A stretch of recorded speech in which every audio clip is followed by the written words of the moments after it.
Sir start करिए।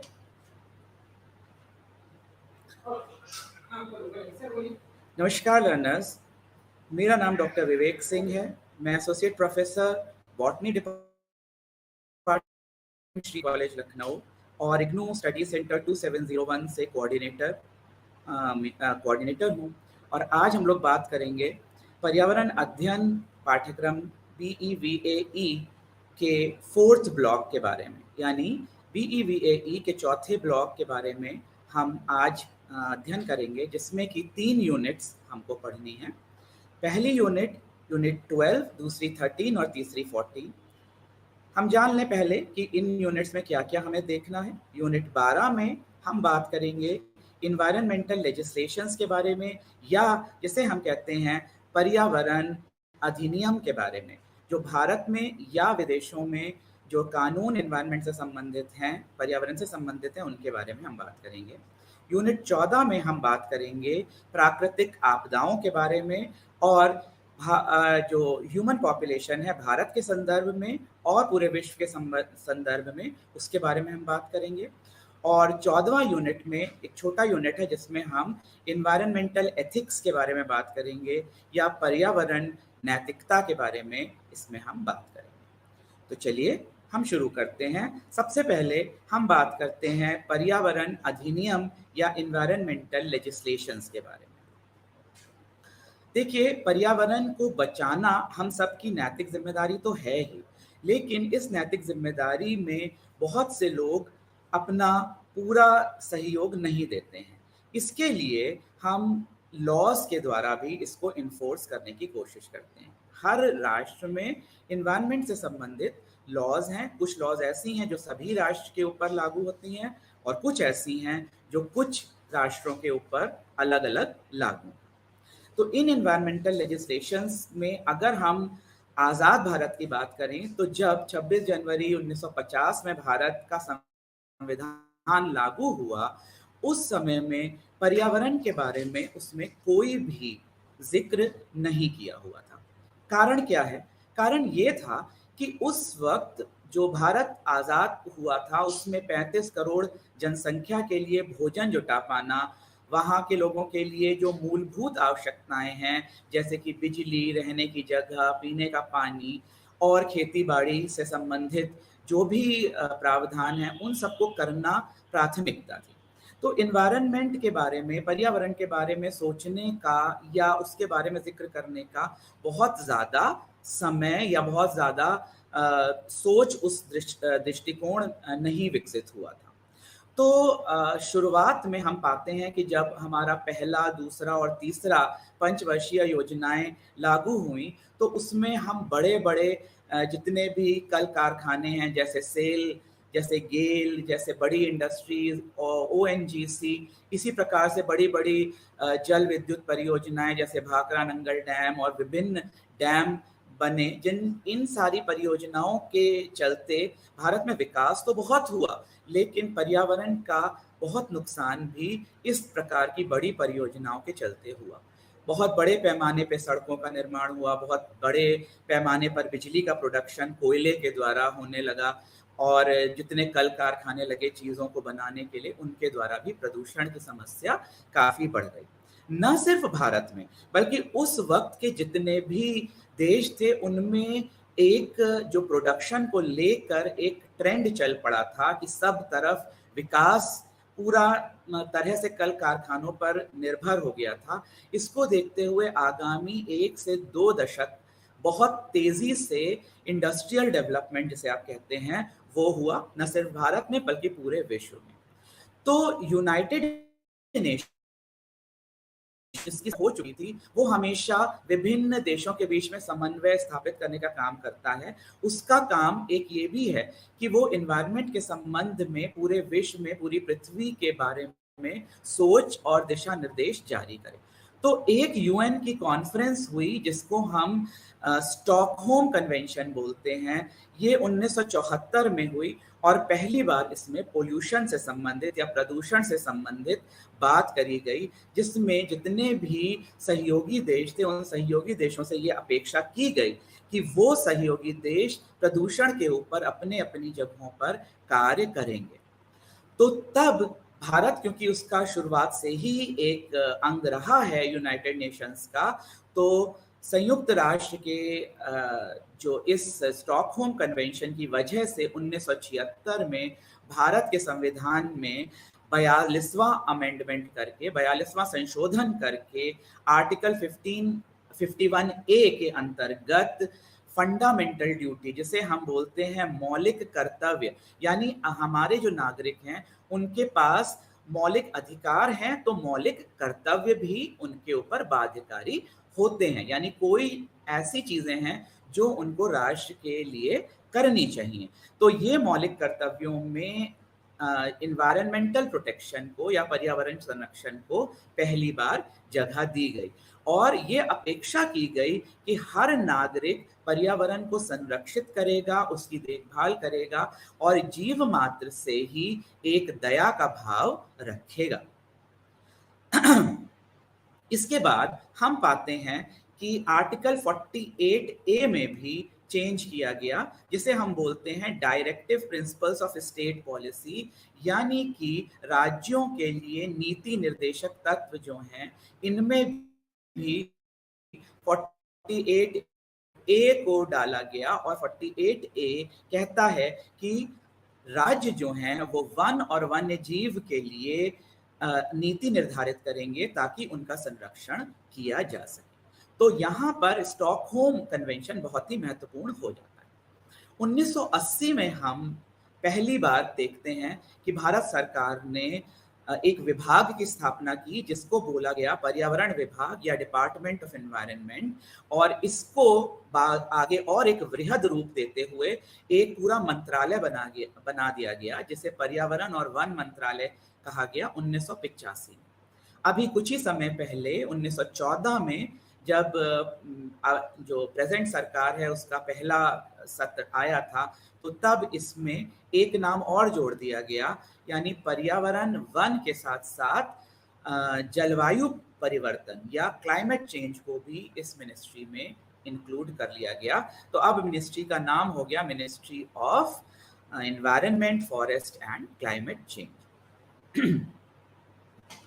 इस जितने भी मिनिस्ट्री है और जो भी भारत सरकार के डिफरेंट इनिशिएटिव्स हैं, इनकी मदद से कई सारी लॉज हमारी बनी और इसमें से जो कुछ महत्वपूर्ण लॉज हैं उनके बारे में हम आज ज़रूर चर्चा करेंगे। अगर हम इसे कैटेगराइज कर ले तो ये लॉज पर जो प्रदूषण है उसके बेसिस पर हम 4 भागों में विभक्त कर सकते हैं। एक वो लॉज जो जल से संबंधित हैं, एक लॉज जो कि वायु से संबंधित हैं, एक जो वन और वन्य जीवों से संबंधित है और चौथी जो साधारण या जनरल लॉज हैं जो सभी प्रकार के एनवायरमेंटल इश्यूज के ऊपर निर्भर करती हैं या उसके बारे में बातचीत करती हैं। तो हम एक एक करके इसको लेंगे। पहली जो लॉ है हमारी वो है आपकी वाटर एक्ट, या जो आपका वाटर का जितने भी लॉज हैं उनके बारे में ये बात करती है। तो एक लॉ जो वाटर के लिए सबसे महत्वपूर्ण है वो है water protection and control of pollution act of 1974। Hindi में हम इसे बोलते हैं जल निवारण एवं नियंत्रण, प्रदूषण निवारण एवं नियंत्रण अधिनियम 1974, और इसका संशोधन आया 1988 में, जिसे हम अमेंडमेंट ऑफ 1988 कहते हैं। इस लॉ के तहत, इस कानून के तहत स्टेट और सेंट्रल पोल्यूशन कंट्रोल बोर्ड्स की स्थापना हुई। तो सबसे पहले जल प्रदूषण कंट्रोल बोर्ड या जल प्रदूषण नियंत्रण बोर्ड की स्थापना होती है और इसका एक काम है, ये नीति निर्धारित करता है कितना इफ्लुएंट और उस इफ्लुएंट का क्या केमिकल कॉम्पोजिशन लेवल तक परमिसिबल है उसकी लिमिट्स को तय करता है। जैसे आप सोच सकते हैं कि कोई इंडस्ट्री है, ये इंडस्ट्री कोई प्रोडक्शन करती है, उस प्रोडक्शन के बाद बहुत सारा वेस्ट वाटर निकलता है, जो ऐसा दूषित जल निकलता है। अब ये इंडस्ट्री क्या करती है, उस दूषित जल को नज़दीकी किसी भी नदी में, तालाब में, पोखर में डाल देती है। लेकिन इसकी वजह से तमाम जल का प्रदूषण होता है, जल में रहने वाले जीव जंतु और पौधों का नुकसान होता है। तो ऐसे में ये जो सेंट्रल बोर्ड और राज्य के बोर्ड हैं, स्टेट बोर्ड हैं, ये ऐसी नीतियां निर्धारित करते हैं, ऐसे नियम बनाते हैं कि कितना जो जल है, दूषित जल है, वो डाला जा सकता है नदियों में, उसको किस प्रकार से पहले उसका ट्रीटमेंट करना पड़ेगा, कैसा ट्रीटमेंट के बाद पानी का कॉन्सेंट्रेशन हो जाना चाहिए, जबकि उसे एक नेचुरल वाटर बॉडी में भेजा जा सके। इन सारी बातों के ऊपर ये नीतियां बनाते हैं। इनको अधिकार है कि ये किसी के भी ऊपर एक टैक्स लगा सकते हैं, इनको अधिकार है ये किसी के भी ऊपर कोई पेनाल्टी लगा सकते हैं, और इनको ये भी अधिकार है कि ये चाहें तो इस यूनिट को पूरी तरह से बंद कर सकते हैं अगर वो इन नियमों को पूरी तरह से नहीं मानती है। तो एक समय तक बहुत बड़े पैमाने पर इंडस्ट्रियल डेवलपमेंट हुआ और बहुत सारा प्रदूषण नदियों में और जल स्रोतों में चला जाने लगा, लेकिन इन बोर्ड्स की स्थापना के बाद इसको काफी हद तक नियंत्रित किया गया। साथ ही साथ 1977 में एक और एक्ट आई, water prevention and control of pollution, cess act. तो सेस जो है बेसिकली एक प्रकार का टैक्स होता है। तो जो भी इंडस्ट्रीज ये डिफॉल्टर हैं या फिर पानी से संबंधित कार्य करती हैं, जो पानी जमीन में से खींचती हैं या नदियों का पानी का इस्तेमाल करती हैं और बाद में प्रदूषित जल को भी नदियों में डालती हैं, इन सभी के ऊपर ये सेस लागू होता है और वो एक कीमत चुकाती हैं, टैक्स को पे करती हैं। इस टैक्स की मदद से बाद में इस जल जो संरक्षण है उसका कार्य किया जा सकता है। तो वाटर में दो मुख्य एक्ट थी जिनके बारे में हमने बात करी। इसके बाद एयर एक्ट्स या वायु से संबंधित अधिनियम। इसमें एक अधिनियम है जो कि बहुत ही महत्वपूर्ण है, जिसके बारे में हम बात करेंगे, जिसे हम बोलते हैं the air prevention and control of pollution act of 1981 and it's amendment of 1987। इसको हम हिंदी में कहते हैं वायु प्रदूषण नियंत्रण एवं निवारण अधिनियम 1981 और उसका संशोधन 1987 में आया। इसके नियम बिल्कुल उसी प्रकार के हैं जैसे आपने देखा था जल एक्ट के थे या जल अधिनियम के थे। यहाँ पर क्या है, जो सेंट्रल बोर्ड हैं जिनकी शक्ति अभी तक केवल जल प्रदूषण से संबंधित थी, सेंट्रल और स्टेट बोर्ड्स की, उन्हीं बोर्ड्स को अब पूरी तरह से पोल्यूशन कंट्रोल बोर्ड्स में कन्वर्ट कर दिया गया। और ये पोल्यूशन कंट्रोल बोर्ड या प्रदूषण नियंत्रण बोर्ड्स अब एयर की भी, जो भी इंडस्ट्रीज हैं वो न सिर्फ पानी के दूषित जल के जो वो हैं उनको डालती हैं, दूषित जल को डालती, बल्कि वो अपनी चिमनियों के द्वारा बहुत सारा धुआं भी अपने वातावरण में डालती हैं। तो उसके एमिशन के नॉर्म्स भी ये सेट करते हैं और इन एमिशन के नॉर्म्स की मदद से हम इंडस्ट्रीज को यूनिट्स के ऊपर नियम लागू करते हैं, उनकी यूनिट्स के ऊपर नोटिसेस दे सकते हैं, उन पे पेनाल्टी लगा सकते हैं और चाहे तो हम उन यूनिट्स को बंद भी कर सकते हैं इस अधिनियम के अंतर्गत। तो जितना भी पोल्यूटिंग इंडस्ट्रीज है और साथ ही साथ ऑटोमोबाइल इंडस्ट्री भी है। आप देखते होंगे कि जब आप अपनी गाड़ी का रजिस्ट्रेशन कराते हैं, उसके साथ ही साथ आपको गाड़ी का पोल्यूशन कंट्रोल का सर्टिफिकेट भी लेना पड़ता है।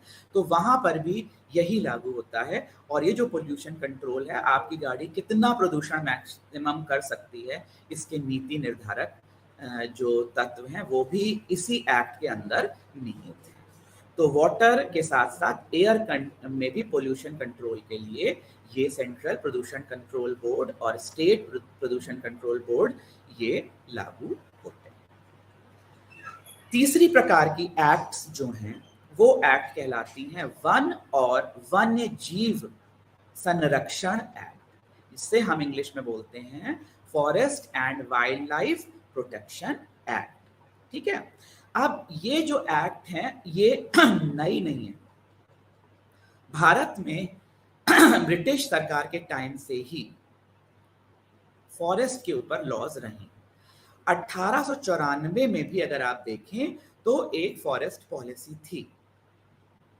समस्या ये थी कि अंग्रेजों के जमाने में इसका नेचर एक्सप्लॉयटेटिव था। एक्सप्लॉयटेटिव का मतलब है उसको केवल अपना फायदा देखना था। फायदा कैसे कि वन में कौन से जीव हैं, उन जीवों से हमको किस प्रकार से रेवेन्यू मिल सकता है, कौन से पेड़ हैं उनकी लकड़ियों से हमको किस प्रकार से रेवेन्यू मिल सकता है, ये सारी जो चीजें थी इनके ऊपर बेस थी पूरी की पूरी फॉरेस्ट पॉलिसी। अंग्रेजों की फॉरेस्ट पॉलिसी 1927 में भी रिवाइज करी गई और उसमें भी विभिन्न तरह के फॉरेस्ट और उसमें मौजूद पेड़ पौधे और जीव जंतुओं की लिस्टिंग जरूर करी गई, लेकिन इनका मुख्य उद्देश्य था रेवेन्यू को इंक्रीज करना और टैक्सेस बढ़ाना। साथ ही साथ बहुत सारी जो प्रिंसिपैलिटीज थी, बहुत सारे प्रिंसली स्टेट्स थे, मतलब गाँव में भी जंगल हुआ करते थे, बड़े बड़े जो राजघराने थे उनके पास भी जंगल हुआ करते थे। तो उन जंगलों को सरकार के एम्बिट में ले लेना, सरकार के अधीन ले लेना और उनसे किस प्रकार से रेवेन्यू जनरेट किया जा सके, वो इस फॉरेस्ट पॉलिसी का मुख्य उद्देश्य था। यानी इस फॉरेस्ट पॉलिसी का मुख्य उद्देश्य संरक्षण ना हो करके रेवेन्यू कलेक्शन था। लेकिन आजाद भारत में 1972 में हम पहली बार एक वाइल्ड लाइफ प्रोटेक्शन एक्ट देखते हैं, या वन्य जीव संरक्षण कानून पहली बार हम देखते हैं, जिसका अमेंडमेंट हमको 1982 में या 1982 में देखने के लिए मिलता है। तब तक क्या होता था कि जो शिकार करना था, ये शिकार करना गैर कानूनी नहीं होता था। ऐसे में क्या होता था कि जो भी जीव होते थे, अगर जैसे बड़े जीव हैं जैसे शेर, चीते, इनकी जनसंख्या तेजी से घटने लग गई। ऐसे में भारत सरकार को इस नियम को लागू करना पड़ा, इस एक्ट को लागू करना पड़ा, जिसके अंतर्गत शिकार पर प्रतिबंध लगा और 5 विभिन्न प्रकार के शेड्यूल बनाए गए जानवरों के, जिसमें शेड्यूल 1 से लेकर शेड्यूल 5 तक जानवरों को कैटेगराइज कर दिया गया, विभक्त कर दिया गया। शेड्यूल 1 के अंतर्गत वो जानवर आते थे जो कि बहुत इंडेंजर्ड थे, जिनके शिकार पर पूर्ण प्रतिबंध था। इसके बाद शेड्यूल 2 में वो जिनको थोड़े संरक्षण की आवश्यकता थी, यानी कुछ जगहों पर उन पे शिकार करा जा सकता था और कुछ जगहों पर उनके ऊपर संरक्षित किए गए वो और वहाँ पे शिकार नहीं था। तीसरी चौथी कैटेगरी में शिकारी जानवर थे, लेकिन बड़े और छोटे शिकारी जानवर थे। और इसके बाद आखिरी कैटेगरी थी उनकी जो कि वर्मेंस की कैटेगरी में थे, यानी उनको आप अगर शिकार कर लें, जैसे चूहे वगैरह छोटे जानवर जिनका बहुत ज़्यादा कोई रोल नहीं है और वो फॉरेस्ट को बल्कि नुकसान ही पहुंचाते हैं, इनके शिकार पे कोई पाबंदी नहीं थी। तो शिकार से संबंधित डिफरेंट लॉज आपको वाइल्ड लाइफ प्रोटेक्शन एक्ट 1972 में मिलती हैं। और जितनी भी आज वन्य जीव जो हैं जिनको प्रोटेक्शन दिया गया है, और IUCN की लिस्ट भी जो होती, जहां पर एक रेड डेटा बुक होती है डिफरेंट लेवल ऑफ थ्रेट्स के बेसिस पर, यानी कोई भी जानवर है तो उसको कितना थ्रेट है, उसकी कितनी पॉपुलेशन बची है, उसके बेसिस पर अलग अलग वल्नरेबल, इंडेंजर्ड या लाइकली टू बी इंडेंजर्ड, इस प्रकार से विभिन्न कैटेगरी बनाई गई और जानवरों के शिकार पर थोड़ा या पूर्ण प्रतिबंध जरूर लगाया गया इस वाइल्ड लाइफ प्रोटेक्शन एक्ट के अंतर्गत। इसका अमेंडमेंट 1982 में आया, जिसमें से और व्यापक कर दिया। 1980 में फॉरेस्ट पॉलिसी पहली बार इंडिया में आई और ये फॉरेस्ट पॉलिसी 1988 में फिर से रिवाइज करी गई। यहाँ पर हम पहली बार पाते हैं कि पेड़ पौधों की भी बात हो रही, क्योंकि अभी तक जब भी हम फॉरेस्ट की बात कर रहे हैं या हम संरक्षण की बात कर रहे हैं तो हम बात करते हैं सिर्फ और सिर्फ जानवरों की।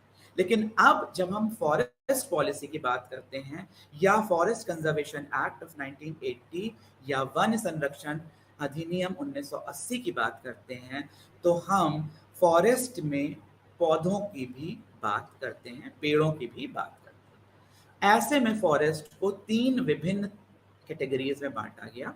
एक जिसको हम बोलते हैं रिजर्व्ड फॉरेस्ट, दूसरा जिसे हम बोलते हैं प्रोटेक्टेड फॉरेस्ट, और तीसरा जिसे हम बोलते हैं विलेज फॉरेस्ट। अब क्या है कि जो वन है वो सिर्फ जानवरों के रहने की जगह नहीं है। वन के आसपास विभिन्न प्रकार के जो जनजातियां हैं, गांव है, बहुत सारे जानवर हैं, वो भी रहते हैं। और बहुत से लोग ऐसे हैं जिनकी पूरी आजीविका इस वन के ऊपर निर्भर भी होती है। तो वनों पर हम पूरी तरह से प्रतिबंध, वनों में जाने में या वनों से प्रोडक्ट कलेक्ट करने में हम पूरी तरह से प्रतिबंध कभी भी नहीं लगा पाएंगे। ऐसे में वनों को हमने 3 कैटेगरी में डिवाइड कर दिया, जहां पर हम जो पूरी तरह से आपका रिजर्व्ड फॉरेस्ट है, इसमें किसी भी प्रकार की एक्टिविटी को हम बैन कर देते हैं, यानी ऐसे फॉरेस्ट जिसमें हम बिल्कुल भी ह्यूमन इंटरवेंशन नहीं लेते हैं। लेकिन प्रोटेक्टेड फॉरेस्ट का कुछ हिस्सा हम ह्यूमन इंटरवेंशन में ले सकते हैं। यहाँ पर हम एक टूर भी ऑर्गेनाइज करवा सकते हैं जहाँ लोग घूमने भी जाएं, जो ट्राइबल्स हैं वहाँ से शहद और पेड़ों की जो टहनियाँ हैं या कुछ प्रकार के छोटे मोटे फल फूल, ये सब कलेक्ट भी कर सकते हैं। और तीसरी प्रकार के विलेज फॉरेस्ट होते हैं, जहाँ पे गांव की जो भूमि होती है, ग्राम सभा की ज़मीनें होती हैं, उनके ऊपर भी फॉरेस्ट लगा दिया जाता है, और इस फॉरेस्ट के ऊपर हम आराम से अपनी जो जलावन वाली लकड़ी है इसको उगा सकते हैं। तो फॉरेस्ट कंजर्वेशन एक्ट ऑफ 1980 और अमेंडमेंट ऑफ 1988 काफ़ी हद तक व्यापक दृष्टिकोण के रूप में वन संरक्षण को सामने लाता है, और पेड़ों की कटाई के ऊपर जितनी भी लॉज हैं, इवन आज के समय में अगर कोई हरा भरा पेड़ आप अपने घर के सामने भी काट देते हैं तो भी यही अधिनियम आपके ऊपर लागू होगा। इसमें सजा और पेनाल्टी दोनों का प्रावधान आपके ऊपर लगाया जा सकता है। इसके बाद आती है जो सबसे बड़ी और सबसे व्यापक एक्ट है, वो है बायोडाइवर्सिटी एक्ट ऑफ 2000, जिसे हम जैव विविधता अधिनियम 2000 कहते हैं। ऐसा हुआ कि 1994 में कन्वेंशन ऑफ बायोलॉजिकल डाइवर्सिटी या CBD जिसे बोला जाता है, रियो डी जेनेरियो एक शहर है ब्राज़ील में, वहाँ पर हुआ। ये CBD जो है ये अर्थ समिट के अंतर्गत हुआ, और इसमें पहली बार बायोडाइवर्सिटी के बारे में बहुत बड़े पैमाने पर चर्चा हुई और अधिकांश देशों ने इसका समर्थन किया। ऐसे में हर देश पर यह बाध्यकारी हो गया कि वो अपने देश में जैव विविधता के संरक्षण के रूप में कानून बनाए। ऐसे में पहली बार बायोडाइवर्सिटी के लिए बायोस्फीयर रिजर्व्स का भी प्रावधान आया। इससे पहले केवल national park, wild life sanctuaries आदि के बारे में बातें होती थी, लेकिन बायोस्फीयर रिजर्व यानी जैसी स्थिति में पूरा का पूरा इलाका है, जहां नदी है, जहां जल है, जहां पेड़ है, जहां पहाड़ है, जहां नदी है, जहां जंगल है, वो वैसे का वैसा रहेगा, उसमें कोई भी चेंज हम नहीं कर सकते हैं। ऐसे बायोस्फीयर रिजर्व्स की स्थापना भी इसी के अंदर हुई। और साथ ही साथ राष्ट्रीय जैव प्राधिकरण, जिसे नेशनल बायोडाइवर्सिटी अथॉरिटी या NBA, इसकी स्थापना भी इसी के अंतर्गत हुई। अब किसी भी प्रकार के इंडेंजर्ड या अन्य प्रकार के जानवरों की बायोपायरेसी और बायोडाइवर्सिटी से रिलेटेड किसी भी प्रकार का थ्रेट, कोई भी तरह का ऐसा काम जिससे वन को या वन में रहने वाले जानवरों को किसी भी प्रकार का नुकसान पहुंच सके, उसको करने के लिए भारी पेनाल्टी और सजा का प्रावधान इस एक्ट के अंतर्गत दिया गया, और विभिन्न इलाकों को बायोस्फीयर रिजर्व के अंतर्गत जो एक रजिस्टर करने का काम भी है, वो काम बड़े पैमाने पर इस एक्ट के द्वारा होता है। तो आप लोग इस एक्ट को बहुत ही ज़्यादा ध्यान से पढ़ें, और इसके अंतर्गत जितने प्रावधान हैं उनको भी बहुत स्पेशल अटेंशन देकर इस पेपर के लिए पढ़ेंगे। लास्ट की आ जाती हैं जो जनरल एक्ट हैं, या साधारण सभी विषयों पर जो एक्ट्स हैं उनके बारे में हम थोड़ी बात कर लेते हैं। जिसमें एक एनवायरनमेंट प्रोटेक्शन एक्ट ऑफ 1986 आई, जिसे हम बोलते हैं पर्यावरण संरक्षण कानून 1986 का। ऐसा हुआ कि 1984 में भोपाल गैस कांड हुआ। आप सबको पता है कि मिथिल आइसोसाइनेट का जो रिसाव होने के कारण भोपाल में बहुत बड़ी गैस ट्रेजेडी हुई, जो यूनियन कार्बाइड नामक एक फैक्ट्री से रिसाव हुआ गैस का, और ढेरों लोग मर गए और बाद में भी बहुत लोग इस एक्सीडेंट का शिकार हुए। तो यहाँ पर इस एक्ट को बनाया गया और इस अम्ब्रेला एक्ट के अंतर्गत जितनी और एक्ट हैं, आपकी जल संरक्षण की और वायु संरक्षण की या वायु प्रदूषण और जल प्रदूषण नियंत्रण की जितनी भी एक्ट हैं, वो इस एक्ट के अंतर्गत ले ली गई। और इसमें राज्य को ये अधिकार दिया गया है कि वो कानून बना सके और सजा निर्धारित कर सके किसी भी ऐसी एक्टिविटी के लिए, ऐसे प्रोसेस के लिए जहां पर हजार्डस सब्सटेंसेस जो होते हैं उनका हैंडलिंग हो रही हो। माइनिंग होती है, रेडियो एक्टिव सब्सटेंसेस जमीन से निकाले जाते हैं, बहुत सारा प्रोडक्शन ऐसा होता है। इन सब के बारे में नीतियों को निर्धारित कर सके, प्रिवेंशन ऑफ एनवायरमेंटल एक्सीडेंट्स के बारे में भी कर सके, इंस्पेक्शन ऑफ पोल्यूशन जो यूनिट है, जितने पोल्यूशन यूनिट्स हैं उनका इंस्पेक्शन कर सके, और साथ ही साथ रिसर्च एंड डेवलपमेंट और इंफॉर्मेशन की ब्रॉडकास्टिंग कर सके किसी भी जो राष्ट्र में, राज्यों के लेवल पर भी और केंद्रीय लेवल पर भी इस काम को वो पूरी तरह से निर्धारित कर सकता है। दूसरी एक्ट जो है वो है नेशनल एनवायरमेंटल ट्रिब्यूनल, जिसे हम राष्ट्रीय पर्यावरण न्यायाधिकरण कानून 1985 कहते हैं। तो एक जो अर्थ समिट की अभी हमने बात करी, अर्थ समिट के बाद, जिसे हम रियो समिट भी कहते हैं कभी, तो रियो समिट के बाद इसमें भी इस प्रकार इस एक्ट को फॉर्म किया गया, और इसके अंतर्गत जितना भी हजार्डस सब्सटेंसेस थे उसके साथ काम करने वाले या एनवायरनमेंट डैमेज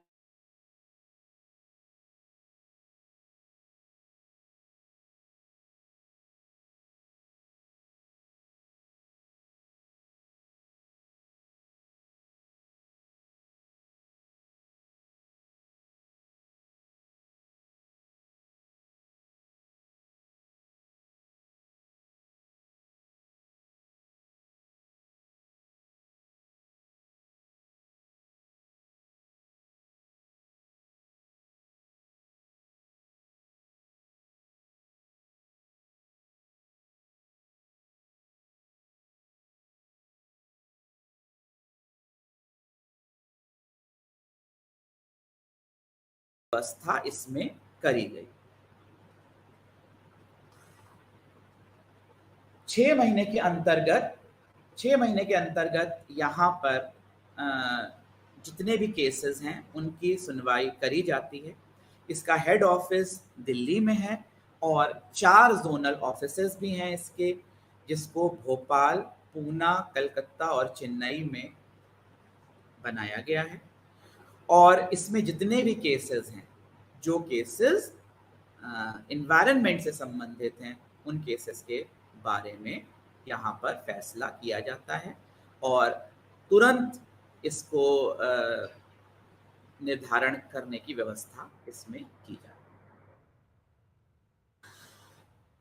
इसी के साथ अब हम चर्चा कर लेते हैं थोड़ी सी कुछ उन विषयों पर भी जहाँ पर जो विश्व में कई सारे एनवायरनमेंट के कन्वेंशन हुए, उनमें क्या बात हुई, उनके बारे में भी हम थोड़ी चर्चा कर लेते हैं।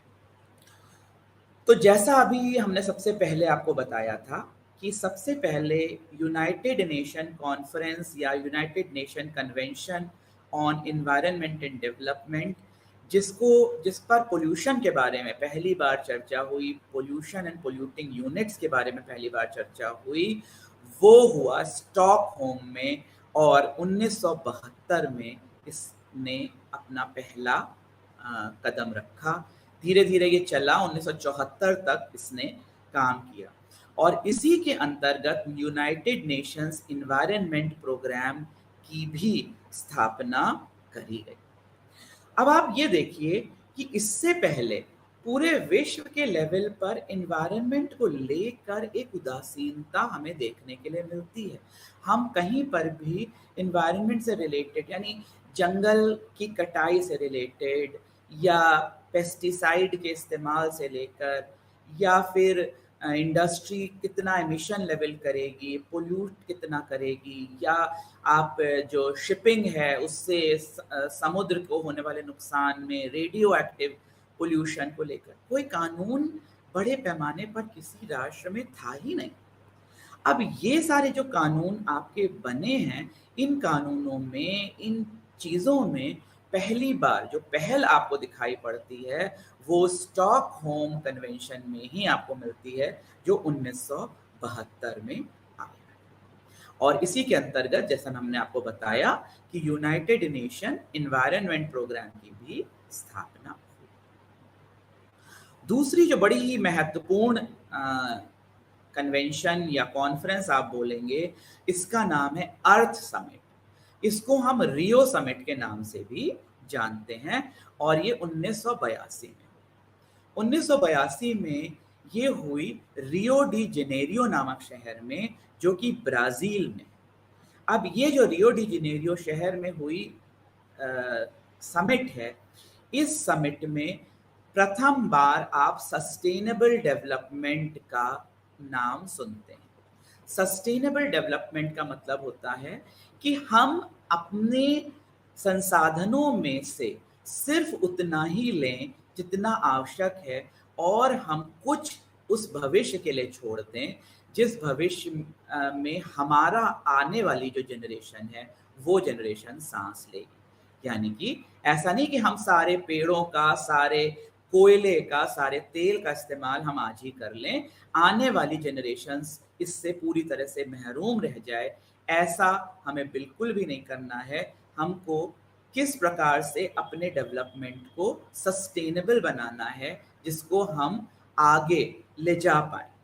तो यहाँ पर बहुत सारे विषयों पर चर्चा हुई और ये अपने आप में सबसे सफल यूनाइटेड नेशन की समिट में से एक गिनी जाती है। यहाँ पर पहली बार आप रिन्यूएबल एनर्जी की बात सुनेंगे, यानी नवीकरणीय जो ऊर्जा के स्रोत हैं उनकी बात आप पहली बार सुनेंगे। यहाँ पर पहली बार आप उन्नत कृषि के बारे में सुनेंगे, जहाँ पर कृषि को भी सस्टेनेबल बनाया जाता है। ये नहीं कि आप खेतों में इतना फर्टिलाइजर डाल दें कि कुछ समय के बाद वो जमीन खेती योग्य रही ना जाए। यहाँ पर किस प्रकार से हम ऐसी खेती करें जो सस्टेनेबल है। पानी के स्रोतों का इस्तेमाल हम कैसे करें कि वो पानी रिसाइकिल होता रहे और आने वाली जनरेशन तक पीने का पानी मुहैया हो सके। हवा को किस प्रकार से हम शुद्ध रखें जिससे आने वाले समय तक हवा हमको मिल सके। जितने हमारे आने वाले संसाधन हैं, उन संसाधनों को पूरी तरह से खत्म ना कर दिया जाए, बल्कि उनको सस्टेनेबल रूप में एक मेंटेन किया जा सके। ये सारी बातें अर्थ समिट के अंतर्गत आती हैं और 196 से भी ज़्यादा, 196 के अराउंड देशों ने, लगभग सभी देशों ने इसको रैटिफाई किया और ये सभी देशों में लागू हुआ। और जैसे आपको पता ही है कि हमारे देश में भी इसी के बेसिस पर नेशनल एनवायरनमेंटल ट्रिब्यूनल और नेशनल ग्रीन ट्रिब्यूनल्स बने, जिसमें राष्ट्रीय पर्यावरण न्यायाधिकरण वगैरह के नाम से हमारे देश में भी इसको चला।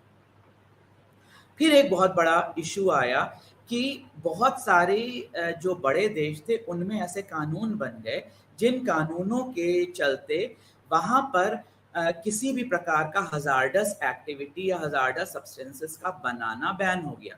तो क्या होने लग गया कि छोटे देशों में, अफ्रीका में, एशिया में, चाइना में, भारत में, बांग्लादेश में, वियतनाम में, ऐसे बहुत सारे जो इंडस्ट्री है वो लग गई जो हजार्डस सब्सटेंसेस से डील करती थी। ऐसे जो मानव जाति के लिए बहुत खतरनाक सब्सटेंसेस थे उनके ऊपर वो डील करती थी और इसके बाद इनका ट्रांस बाउंड्री एक्सपोर्ट होता था, यानी बने कहीं और कहीं और ले जाकर इसका इस्तेमाल हो। लेकिन कहीं पर भी बने, कहीं पर भी डेवलप हो, है तो हमारी पृथ्वी का ही भाग। तो ऐसे में बेसल कन्वेंशन हुआ। बेसल स्विट्ज़रलैंड में एक बहुत सुंदर शहर है और वहाँ पर इस कन्वेंशन को किया गया जिसका नाम था control of transboundary movement of hazardous substances. इसके ऊपर ये कन्वेंशन हुआ और नीतियां निर्धारित करी गई जिसके द्वारा हम ये जो हजार्डस सब्सटेंसेस थे उनको किस प्रकार से एक बाउंड्री से दूसरी बाउंड्री ले जाया जा सके या इनको रेगुलेट किया जा सके कि इनको आसानी से एक देश से दूसरी देश ले जाना संभव ना हो, ताकि हम हजार्डस सब्सटेंसेस के ऑल्टरनेटिव ढूंढें और उन ऑल्टरनेटिव्स पर हम प्रॉपरली काम करें। एक और बहुत बड़ा विषय आने लगा 1984 और 1980 के ही दशक में, वो था ओजोन लेयर डिप्लीशन का। यानी ओजोन की जो परत थी उसमें अंटार्कटिका के ऊपर हमको एक बहुत बड़ा छिद्र नजर आया साइंटिस्ट को, और इसके ऊपर भयानक कॉन्सिक्वेंसेस हमको साइंटिस्ट ने बताए और उन्होंने कहा कि इसके लिए जिम्मेदार हैं एक ऐसी गैसेस जिनको आज तक सबसे सेफ गैस समझा जाता था, वो थी क्लोरोफ्लोरोकार्बन या CFCs। अब इनके ऊपर रोक लगाने के लिए एक कन्वेंशन किया गया जिसको वियना कन्वेंशन कहा जाता है और ये 1985 में लागू हुआ और वियना कन्वेंशन में पहली बार ओजोन लेयर डिप्लीशन की बात की गई। हालांकि ये बात प्रिलिमिनरी लेवल पर थी, यानी बिल्कुल शुरुआती लेवल पर थी और इसमें कोई ठोस कदम हमको नहीं दिखाई देता है, लेकिन एक शुरुआत जरूर हमको यहाँ पर नजर आती है। और साइंटिस्ट के द्वारा किस प्रकार से ओजोन लेयर की जो प्रॉब्लम है उसको दूर किया जाए, इसके ऊपर विभिन्न देशों में चर्चा हुई और हर देश से कहा गया कि अपने अपने लेवल पर आप इसके समाधान को ढूंढने की कोशिश करिए। इसी का और बड़ा रूप हमें देखने के लिए मिलता है मॉन्ट्रियल प्रोटोकॉल में, जो कि कनाडा में मॉन्ट्रियल शहर में हुआ और ये 1997 या 1997 में ये हुआ, 1987 में सॉरी ये हुआ और 1987 में आप पाएंगे कि इसके ऊपर बहुत कड़ी लॉज डेवलप कर दी गई। CFC को पूरी तरह से बैन कर दिया गया। एरोसॉल के रूप में CFC का इस्तेमाल होता था, फोम बनाने के रूप में होता था और फ्रिज के कूलेंट के रूप में होता था। अब इसकी ऑल्टरनेटिव गैसेस को ढूंढा गया और पूरी तरह से इस पर बैन लगा दिया गया। सभी देशों के ऊपर यह बाध्यकारी था कि वो तुरंत ही इन गैसेस का इस्तेमाल बंद कर दें, क्योंकि किसी भी देश में प्रोड्यूस हो वो जो अर्थ का एक स्ट्रक्चर है एनवायरनमेंट का, उसकी वजह से ओजोन लेयर की थिनिंग और ओजोन लेयर की एक जो छिद्र है उसमें कंट्रीब्यूट करता था। ऐसे में मॉन्ट्रियल प्रोटोकॉल एक बड़ा इशू था जिसने कि ओजोन लेयर के इस जो डिप्लीशन वाला पार्ट था इसके ऊपर काम किया। फिर आ जाता है अगले दशक की, जब हम 1990 के दशक की बात करें तो बहुत महत्वपूर्ण विषय उस वक्त आया ग्रीन हाउस गैसेस का या ग्रीन हाउस इफेक्ट का, जहां पर पूरे अर्थ का टेम्परेचर बढ़ने की बात कही जाने लगी और कहा जाने लगा कि कार्बन से संबंधित मीथेन, कार्बन मोनोऑक्साइड और कार्बन डाइऑक्साइड गैसेस के अधिक मात्रा में बढ़ने की वजह से, जो कि किस वजह से बढ़ती हैं, फॉसिल फ्यूल, कोयला और जो पेट्रोल है इसको जलाने की वजह से, पेट्रोलियम प्रोडक्ट की वजह से ये जो गैसेस हैं इनकी वजह से पूरी अर्थ का टेम्परेचर बढ़ रहा है। इस टेम्परेचर के बढ़ने से नुकसान क्या होता है कि धीमे धीमे करके जो ग्लेशियर्स हैं वो पिघलने लगते हैं, जो हिम नदियां हैं ये पिघलने लगती हैं और इसकी वजह से समुद्र का लेवल बढ़ता है, सी लेवल राइज होता है, जिससे कि समुद्र के किनारे जो बसे शहर और देश हैं उनके डूब जाने का खतरा बढ़ता है। साथ ही साथ ओवरऑल भी पूरे क्लाइमेट में एक चेंज आता है, पूरी जलवायु में एक परिवर्तन आता है। आप देखते होंगे समय के साथ साथ जाड़े और ज़्यादा ठंडे, गर्मियाँ और ज़्यादा गर्म होने लग गई हैं। जिन इलाकों में बिल्कुल बारिश नहीं होती थी वहाँ आज बहुत ज़्यादा बारिश, और जिन इलाकों में बहुत बारिश होती थी वहाँ बारिश कम होने लग गई है। यानी जलवायु का एक जो चेंज है वो आपको बहुत नज़र आने लगा है। इसके ऊपर पहली बार बात करी यूनाइटेड नेशंस में क्योटो प्रोटोकॉल में, जो कि जापान में है। और क्योटो प्रोटोकॉल 1997 या 1997 में आया, जिसने क्लाइमेट चेंज के ऊपर बहुत लंबी बहस छेड़ी और सभी देशों के ऊपर ये बाध्यकारी किया कि वो अपने अपने देश में क्लाइमेट चेंज की इशू को एड्रेस करें तेजी से और क्लाइमेट चेंज से रिलेटेड लॉज बनाएं। आप देखते होंगे आज हमारे देश में बड़े पैमाने पर जो फॉसिल फ्यूल की एनर्जी है, यानी कोयला और पेट्रोलियम की निर्भरता से आगे बढ़ते हुए हम solar energy, wind energy, biomass energy और वाटर यानी हाइड्रो एनर्जी के ओर बढ़ रहे हैं। और हमारा देश एक ऐसा देश है जो कि विश्व के लगभग 5वें स्थान पर पहुंच गया है रिन्यूएबल एनर्जी के इस्तेमाल के रूप में। सोलर एनर्जी और विंड एनर्जी के रूप में भी भारत एक बहुत बड़ा ऐसा स्थान बन चुका है जहां पर हम प्रोडक्शन भी करते हैं और अपने लेवल पर इसको जो फॉसिल फ्यूल की एनर्जी है उससे रिप्लेस भी बहुत तेजी से कर रहे हैं। तो क्योटो प्रोटोकॉल इसके लिए एक बहुत ही इम्पोर्टेंट स्टेप रहा, जिसके ऊपर कई देशों ने ये नीतियां निर्धारित करी और भारत भी उसमें से एक। अब इन सारे में आप लोग सभी इनको पढ़ेंगे और इसके बारे में ज़रूर से आप अपने कोर्स मटेरियल में से देखकर चर्चा करिए। लेकिन एक को स्पेशल ध्यान दीजिए जो कि एग्जामिनेशन पॉइंट ऑफ व्यू से बहुत इंपॉर्टेंट है, वो है कन्वेंशन फॉर बायोलॉजिकल डाइवर्सिटी, जिसे हम CBD कहते हैं या अर्थ समिट या रियो समिट के नाम से भी जानते हैं 1997 में। यहाँ अर्थ समिट के 2 महत्वपूर्ण इश्यूज हैं। एक जिसके बारे में हम चर्चा कर चुके हैं जो सस्टेनेबल डेवलपमेंट का भाग है, और दूसरा वो है जो बायोडाइवर्सिटी के बारे में बात करता है। अब बायोडाइवर्सिटी या जैव विविधता जिसे हम बोलते हैं, इसके संरक्षण को भी यूनाइटेड नेशंस बहुत ज़्यादा इम्पोर्टेंस देता है। जैव विविधता का मतलब होता है कि किसी भी क्षेत्र में, किसी भी जंगल में एक से अधिक प्रजातियों का होना। अगर हम एक ही प्रजाति को बहुत सारे जानवर या पेड़ पौधों को एक जगह पे रखेंगे तो हमेशा एक बड़ी नेचुरल कैलामिटी या एपिडेमिक का खतरा होता है। सपोज करिए एक जंगल में सिर्फ चीड़ के पेड़ लगे हुए हैं, तो चीड़ पे होने वाली कोई भी बीमारी सभी पेड़ों को एक साथ ग्रसित कर सकती है। ऐसे में अगर विभिन्न प्रकार के पेड़ उसमें लगे होंगे तो कोई बीमारी किसी पर्टिकुलर टाइप के पेड़ को या स्पीशीज को या जानवर को इफेक्ट कर सकती, लेकिन सबको नहीं। ऐसे में जैव विविधता बहुत इंपॉर्टेंट है पर्यावरण के संरक्षण के लिए। उसके ओवरऑल जो पूर्ण रूप से जो उसका एक स्वरूप बनता है, उस स्वरूप को बचाए रखने के लिए जैव विविधता बहुत ही इंपॉर्टेंट है। तो CBD के बारे में आप लोग डिटेल में इसमें पढ़िए, और CBD के बहुत सारे विषयों के बारे में हम लोग ने यहाँ पे चर्चा ऑलरेडी कर ली है, लेकिन फिर भी आप इसको एक डिटेल में पढ़िए और एग्जाम पॉइंट ऑफ व्यू से इसके बारे में आप जरूर ध्यान रखिए। अब हम आ जाते हैं अपनी सेकेंड यूनिट, जो कि थोड़ी छोटी यूनिट है, जिसमें हम ह्यूमन पॉपुलेशन ग्रोथ के बारे में थोड़ी सी चर्चा करेंगे। देखिए, सबसे पहले होमो सेपियंस सेपियंस जो हमारी प्रजाति है इंसान की, इसका पहला जो हमको मिलता है प्रमाण वो करीब करीब 50,000 BC में मिलता है। यानी ईसा से 50,000 साल पहले होमो सेपियंस सेपियंस के प्रमाण हमको मिलते हैं।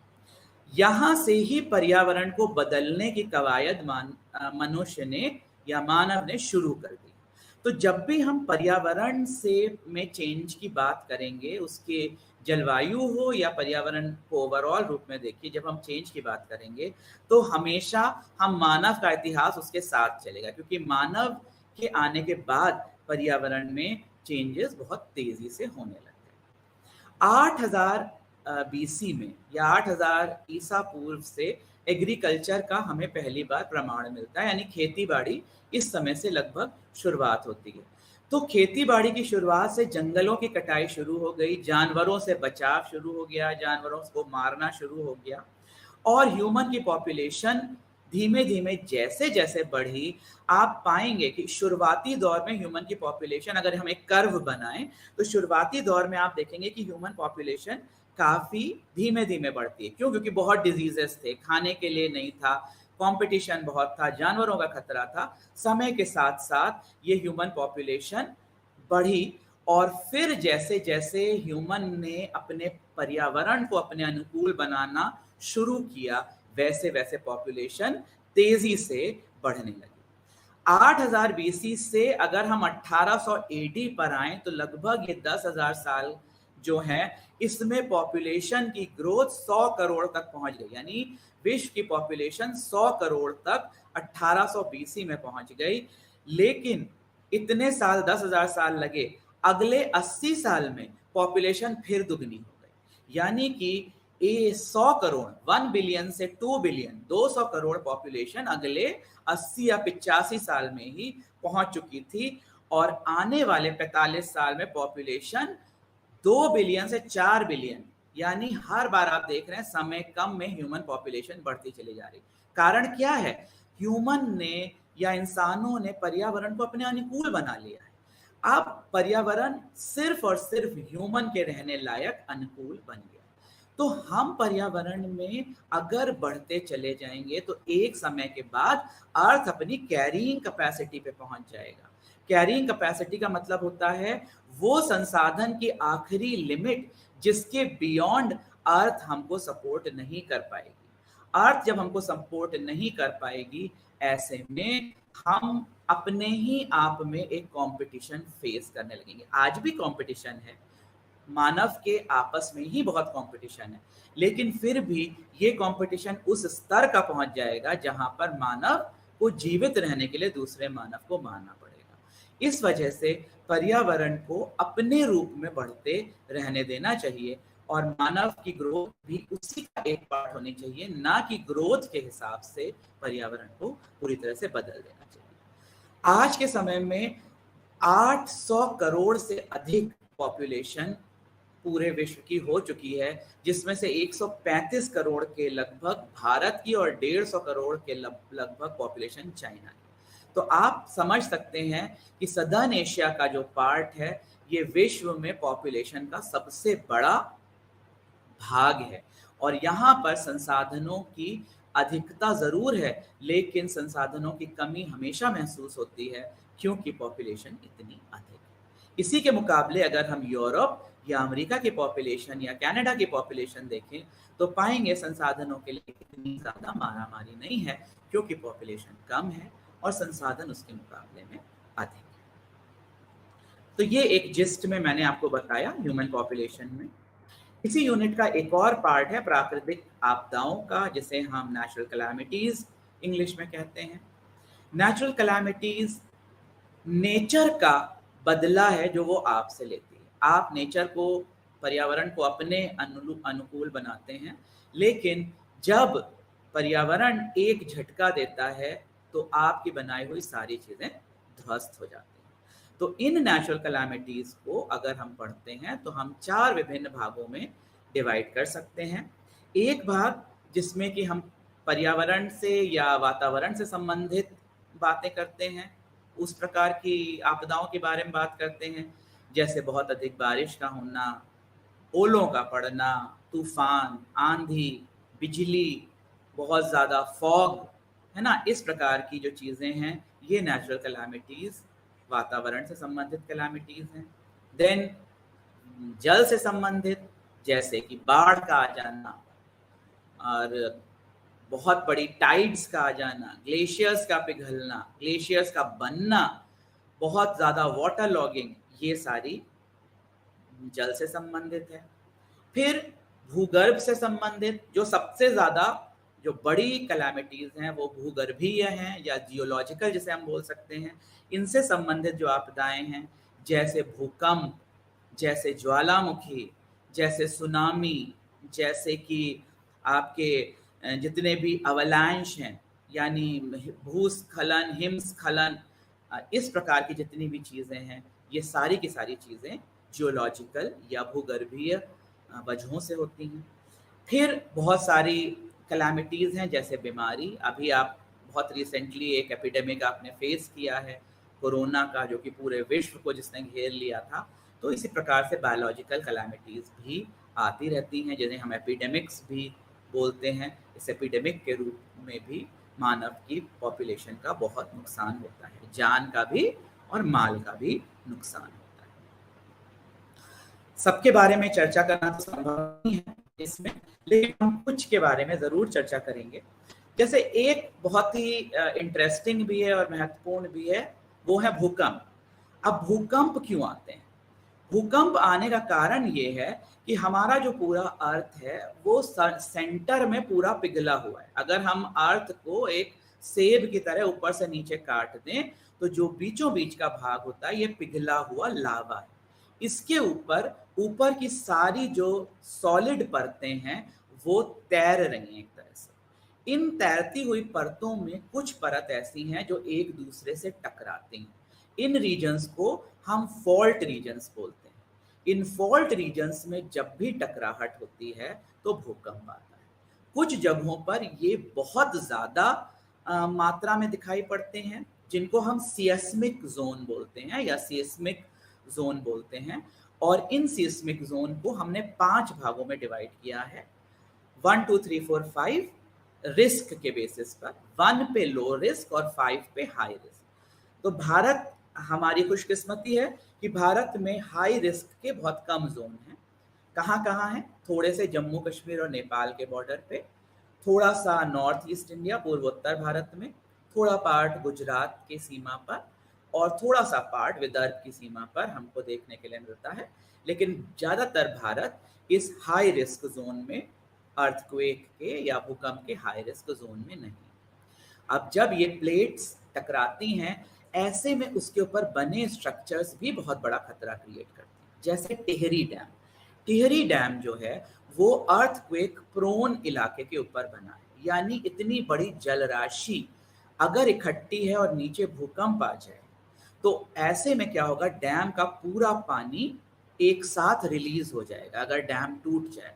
और अगर टिहरी डैम टूटा तो हरिद्वार तक कम से कम 10 मीटर पानी के नीचे शहर डूब जाएंगे। इस प्रकार की चीज़ों के बारे में पहले से सोच समझकर सरकार को ध्यान देना चाहिए और इस प्रकार की कैलामिटीज़ को हमेशा बचाव सरकार के लेवल पर किया जाना चाहिए, जो कि किया भी जाता है। और नेशनल डिजास्टर मैनेजमेंट एजेंसी है हमारे यहाँ, जो कि इस प्रकार के किसी भी तरह के खतरे पर काम करती रहती है।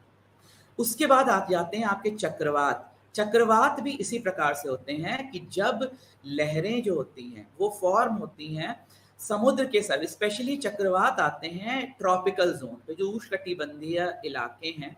यहाँ पर गर्मी जब बहुत ज़्यादा पड़ती है तो समुद्र का पानी गर्म हो जाता है और अपने ऊपर की एयर को भी गर्म करता है। ये एयर ऊपर उठती है और अर्थ क्योंकि अपने सरफेस पर रोटेट करती है, अर्थ जो है लगातार घूम रही है अपनी एक्सिस पर, तो ये हवा भी गोल गोल घूमने लग जाती है कुछ समय के बाद, और गोल घूम के ऊपर उठती है और ठंडी हवा नीचे आती है। ये लगातार प्रोसेस चलता रहता है। ये हवा के घूमने की वजह से कुछ समय के बाद इतनी तेज घूमती है कि पानी भी साथ साथ घूमने लगता है और भारी लहरें उठने लगती हैं, जिससे कि जो तटवर्ती इलाके हैं उनमें जान माल के नुकसान की बहुत बड़ी आशंका बढ़ जाती है। तो इस प्रकार से जो है वो फ्लड भी कॉज कर सकता है और साथ ही साथ बहुत और तरह के नुकसान भी आ सकते हैं चक्रवात की वजह से। सिमिलरली सुनामी है। अगर समुद्र की सतह के नीचे अर्थक्वेक आ जाए तो क्या होगा, भूकंप आ जाए तो क्या होगा, बहुत बड़ी लहरें उठेंगी और तटवर्ती इलाकों पे लाकर बाढ़ की स्थिति क्रिएट कर देंगी। एक साथ ढेर सारा पानी आ जाएगा जिससे जो बिल्डिंगें हैं वो टूट जाएंगी और जान माल का नुकसान होगा। इन सभी में जो सरकारी एजेंसी है वो राष्ट्रीय आपदा नियंत्रण जो बोर्ड है वो इसके ऊपर काम करता है, वो हमेशा तैयार रहता है। और नेशनल डिजास्टर मैनेजमेंट बोर्ड इनके इस प्रकार की किसी भी आपदा, और हमारी आर्मी भी इसकी किसी भी आपदा के लिए हमेशा तैयार रहती है। आप देखेंगे एनडीआरएफ की टीम्स हमेशा पहुंच जाती हैं उन इलाकों में जहां पर इस प्रकार का कोई भी खतरा मंडराता है।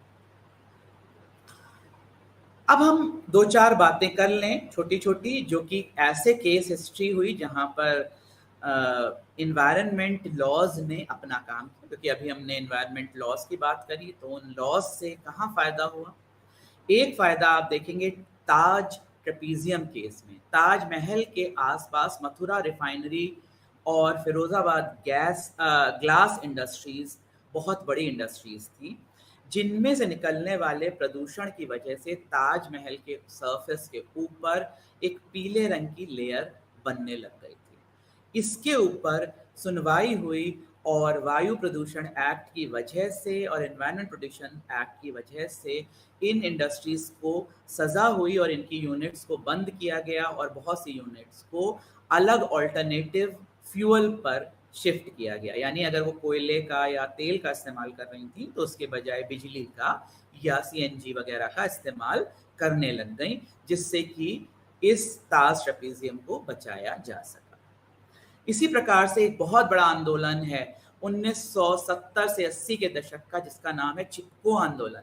चिपको आंदोलन में क्या था, उस वक्त उत्तराखंड और उत्तर प्रदेश एक ही साथ में थे और चिपको आंदोलन में जो सरकार थी उसने ठेका दिया था पेड़ों को काटने का। गोपेश्वर एक जगह है उत्तराखंड में, उस डिस्ट्रिक्ट में, और यहाँ की औरतों ने, एक बूढ़ी महिला थी जिनका नाम था गौरा देवी, इनके नेतृत्व में इन्होंने पेड़ों को चारों तरफ से पकड़कर चिपक कर पेड़ों से इस आंदोलन को बनाया, जिसने कहा कि पहले पेड़ों से पहले हमारी जान जाएगी और उसके बाद आप पेड़ काट सकेंगे। ऐसे में चिपको आंदोलन विश्व में एक बहुत ही प्रख्यात आंदोलन के रूप में आया और यूनाइटेड नेशन की हिस्ट्री में चिपको आंदोलन का नाम है।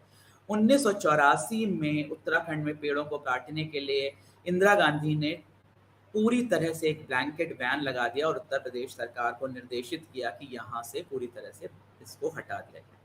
इसी प्रकार से एक कुंती रिवर है केरल में, जहाँ साइलेंट वैली मूवमेंट हुआ। वहां पर एक साइलेंट वैली, बिल्कुल शांत वैली है, जिस पर डैम एक बन रहा था। इसके खिलाफ लोकल लोगों ने बहुत बड़ा सत्याग्रह किया 1989 में, और इस मूवमेंट के चलते इस डैम को धीरे धीरे कर बंद करना पड़ा सरकार को, और वो जैसा था उसी बायोस्फीयर रिजर्व के रूप में उसको स्थापित कर दिया गया।